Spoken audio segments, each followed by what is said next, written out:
Coach, I'm not a math major. That's why I write stories for a living. But in the last, if I'm not mistaken, it was 77-63, which would mean you guys outscored them 43-20 in the last 14 or so minutes of the game. That's the raw Yeah. numbers of it. What you feel like you guys did specifically during that led to that stretch of play at the end. Well, to start the game, we talked about, not allowing those guys to just run their offense without resistance. And we kept, I kept saying this morning, we just got to get in their way. And in the first half, we didn't see it as much. I thought our bench came into the game, Etuan, Cam, Nader, and Frank Kaminsky, and it just kind of changed for us. That defensive intensity went up, and maybe a wear down effect. I'm not quite sure. I don't want to dig that deep into it without watching the film. But they had 16 points in the fourth quarter, and for us, to keep our poise on the road is huge for us to build that kind of confidence. But I just thought the bench gave us a huge, huge boost tonight. It wasn't just the shot making, even though Frank had 15 off the bench. I thought the defense was excellent. We just played with a great deal of force. And just to follow it up, you talked about the bench in the last game not holding it down. Nice to see them respond. I know you changed the lineup with Jay for Frank, but still, just see that bench respond after basically being told, "Hey, look, you guys didn't do your part in the last game." Well, we never want to blame and put it on one person or one group or one play, but for us to be the team that we know we can be, our bench has to maintain or increase for us to be a good team, and to do that on the road against a team that's playing really well.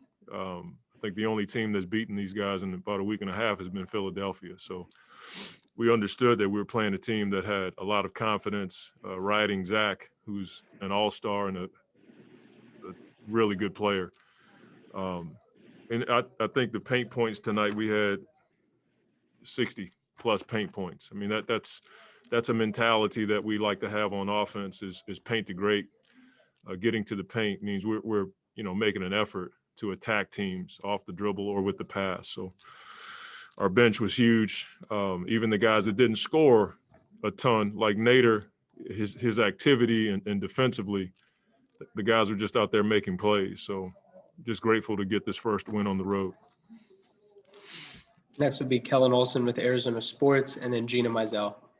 Hey, Monty, I want to say it was both Dallas games on the road where the starters came out in the third. You guys were down 10 or 15, where the game might get away from some teams, but it was the bench that came in and grabbed it back for you guys. Felt like that happened again tonight.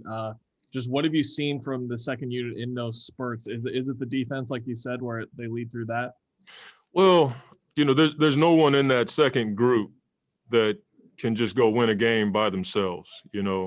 Chris and Devin have that ability to take over a game. No one in the second group can do that. Maybe they have the capability in spurts, but I just feel like that group knows they have to play together. And when they're doing it like that and everybody's on a string on both ends of the floor, they look like a really solid unit. You could see it on the help side defenses where we were sinking and getting deflections, the contest on shots. And then, you just watch Cam and Nader and Etuan getting back into the paint to pick up rebounds. Like that's a group that realizes that we can't trust one guy to get a rebound. It has to be a we rebound or we score mentality. And it was just good to see, that group kind of bail us out when we made the substitution changes. Next is Gina Mizell with Suns.com, and then Gerald Bruguet.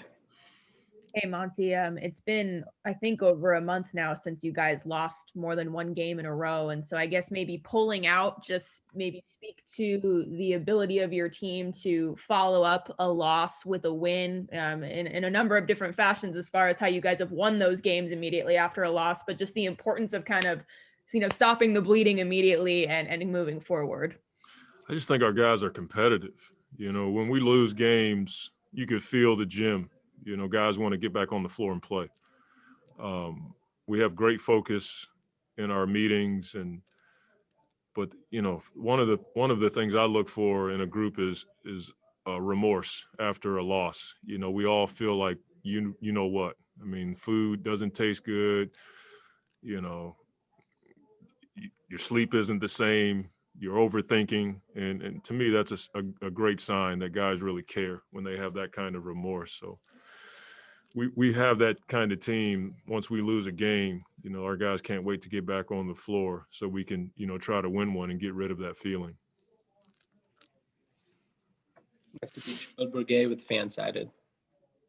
Hey, Monty, it felt like DeAndre Ayton had his fingerprints all over that fourth quarter. What'd you see from him in terms of his defensive activity and then the way he was producing within your offense? Well, you saw tonight his ability to guard smaller players. There was a couple times he was in switching situations and he was able to, you know, force a tough shot, block a shot. And even if a guy made a shot, it was a tough shot. You know what I mean? So that's the ability that he has on the defensive end. And then tonight he was a force in the paint, you know, posting up strong, diving to the basket. There was one play where Chris got blitzed and then he kicked it to Book, and Book knew DA was going to be in this spot. He just threw it to the rim and DA made a great catch and just finished, you know. So that's a sign of growth. And he's learning a ton from Chris, you know, how to play in pick and roll, how to dive, the angle of the screen. All that stuff's going to make him a much better player and more seasoned.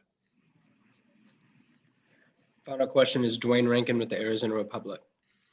One of the things, Coach, that I know you stress with the team is to make the other team take tough shots, and that eventually you have to stick with that, even if they're going to make them. And Devin kind of reiterated that the other night.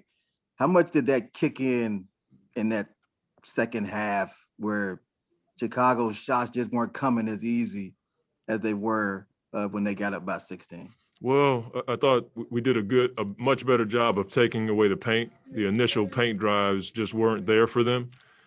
But I thought we were a ton more physical, getting over screens. I thought in the first half we were allowing them, we were a step behind and we allowed them to just go over top of screens. They were setting screens and we weren't getting over them as well. In the second half, we were much more physical. And that allowed for us to not have DA help on those screens so he could stay in the paint. And if he can stay in the paint, it makes our defense much better. So we just feel like, you know, our mentality is to force really tough twos, contest all threes. And then, you know, you saw it in the third quarter and the fourth quarter with Cam and Etuan and Nader sticking their nose in there, getting rebounds and coming up with loose balls, 50-50 balls. Like, to me, that's how you get in another team's way. So that's the kind of thing that travels. We're going to need it on this road trip, and we can't be satisfied. Chris, I guess turnabout's fair play. You guys had a 17-point lead against Charlotte and lost. Chicago had a 16-point lead in the second half. You guys came back and won. What do you feel like was the difference in that last quarter and change where you guys outscored them 43-20? Defense. Our defensive intensity picked up. I still got too many turnovers, but we were able to defend and get stops and get out in transition. Our bench was huge. I ain't seen the stat sheet, but we scored more points than them, so it's cool. Just to follow, just on a totally off topic, you were right about that 2-minute report. They confirmed that it was a foul on that. Brendan Hayward said he hates the 2-minute report. Do you hate it as well? Man, that game over with. You trying to get me fined. It is what it is. Part of the game now. Thanks, Chris. Next would be Kellen Olson with Arizona Sports, followed by Darnell Mayberry. Hey, Chris, Oh. there was – sorry about that, Chris. There was that game in Dallas where you guys exited in the third quarter and the bench came in and gave you some huge minutes that you personally shouted out after the game. This felt like another one of those nights. How big is it for you guys as the starters when the bench can kind of keep the game within intact when things aren't going your way early? It's such a luxury to have, but we expect that. We talk about it all the time. We're one of the few teams in the league that has a bench that comes in and they basically starters, you know, so, you know, that's why we're a team. You know, we pick each other up on any given night, and it's great to be a part of. Final two questions would be Darnell Mayberry with The Athletic and then Gina Mizell. CP, what up, man? What's up, Darnell? Good game, man. I know there's a lot of respect on both sides for obvious reasons, but I'm wondering how much of a history you had with Pat Williams and if you knew him at all from the North Carolina days. You know, it's funny, man, because obviously Kobe and Wendell both played in my AAU program. I know them like those, they like my family. Pat lived in Charlotte. He played with a program called Team United. Know him a little bit, but not well. But I talked to Billy, I don't know, maybe a few months ago, and was telling him how much I like Pat, just because he plays hard, plays the right way, and he competes. So yeah, there's a lot of ties on that team that we played tonight, and always good to see Billy to play 1 year for him and Mo Cheeks, and for us to have a relationship that we have. I think it's pretty dope. And then a quick follow-up, man. It looked like one time when Wendell hedged hard on you, I don't know if he was trying to trap, and I mean, he got back to his man, but you found Aiden. It looked like you said something to the bench. Was you, could you tell me a little bit about what that was about? I don't know. I think I thought Billy was going to call a timeout. That might have been one time. And one time I told Wendell when I got fouled, I should have tried to dunk on him. I appreciate it, man. Good game. Appreciate it. All right, Chris, final question is going to be Gina Mizell with Suns.com. Hey, Chris, I asked Monty this same question, but it's been over a month now since you guys lost more than one game in a row. And so I guess just what is the key to being able to, sort of digest a performance that you're not happy with and to be able to quickly turn it around and not let one loss turn into two, turn into three, as it can quickly sometimes do in the NBA? I think that's what really good teams do. We said it before we ran out tonight. Ran out to the court. We said, we don't lose 2 games in a row. And I think if we can have that mindset, it'll show some growth. But we just got to keep getting better. We don't want to lose 2 games in a row, but we don't want to keep losing and then having to have that mentality either. So we just keep building. Frank, obviously you made that a good homecoming, so to speak, for you. We've already talked about, adjusting, whether you're starting or not starting, but what do you feel like you was able to do, or what was the mindset once you got in, as in that third quarter you really got it going? My mindset coming into every single game is just be ready for whatever. Just staying mentally ready, trying to be the same player throughout the season, whether it's starting, coming off the bench, whatever I'm asked to do. I've talked about that a little bit, but that's just my mindset this season. It's all about winning. So I got to be at my best so that we can be at our best. And then in that third quarter, the way we saw it in the first half, we just weren't being aggressive, kind of sluggish out there.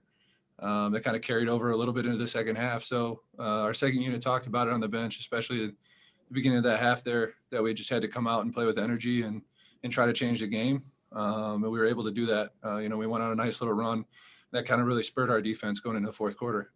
I just a quick follow. I find it interesting having that conversation. Who's leading that conversation among the bench guys? Is it you?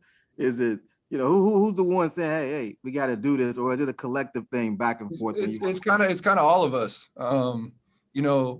It's been a little bit different for me. I've kind of been in both, starting and coming off the bench. You can just see it out there. When we don't have the same energy that we normally have, that same, hit first mentality. It's just something somebody brings up on the bench, whether it's a different person each game, that we got to go out there and bring the energy. We got to go out there and try to inject life into the game and change things up. And, tonight's one of those good examples of how we did that. Next is Gina Mizell with Suns.com. Hey, Frank, whenever it seems like anybody talks about the keys for this team on the good side or the bad side, it always seems to come back to defense. So I'm just curious, from your vantage point, when this defense is at its best, like, what are you guys doing well? I think it starts with getting into the ball, making them uncomfortable, especially, with a team like Chicago. We know who their go-to guys are, and that starts with Levine, pressuring him, making him work, trying to frustrate him. And that makes them turn, to different options. And tonight we were able to do that, and they were turning the ball over there in the fourth quarter. And that really, allowed our team to get out and run, get easy buckets, set screen and rolls and transitions, roll to the rim with no rim protection there. So, I'd say, just pressuring them, make them work, make them uncomfortable. That's where it starts for us. Next is Cody Cunningham with Suns.com. Hey, Frank, just kind of a fun question. It looks like, are you wearing DA's chain right now? I was waiting for somebody to ask. Yeah. Is there any specific reason for it? No. I just asked if I could put it on, and he said yes. So, I mean, I feel a little responsible now with this thing on. I've never had this kind of jewelry on before. I'm not really into jewelry, so I'm just trying to keep it clean until I give it back to him.